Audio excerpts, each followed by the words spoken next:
Praise the Lord. இன்றைய வாக்குத்தத்த வசனம் ஏசாயா 26ஆம் அதிகாரம் 4ஆம் வசனம். கர்த்தரை என்றென்றைக்கும் நம்புங்கள், கர்த்தராகிய யெகோவா நித்திய கன்மலையாய் இருக்கிறார். கிறிஸ்துவுக்குள் அன்பானவர்களே, நாம் அனைவரும் கர்த்தராகிய இயேசு கிறிஸ்துவை எப்பொழுதும் எல்லா நேரத்திலும் எந்த சூழ்நிலையிலும் நம்பி ஜீவிக்க வேண்டும்.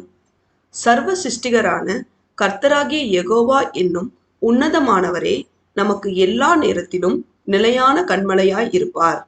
கர்த்தரை நம்பி இருக்கிறவர்கள் என்றென்றைக்கும் அசைக்கப்படாமல் நிலைத்திருப்பார்கள். பிரியமானவர்களே, நாம் ஆண்டவராகிய இயேசு கிறிஸ்துவின் மீது விசுவாசம் உள்ளவர்களாய் இருந்து அவருடைய மகா பரிசுத்தமுள்ள நாமத்தை துதித்து மகிமைப்படுத்துவோமாக. தேவன் நம் அனைவரையும் ஆசீர்வதிப்பாராக. ஆமேன்.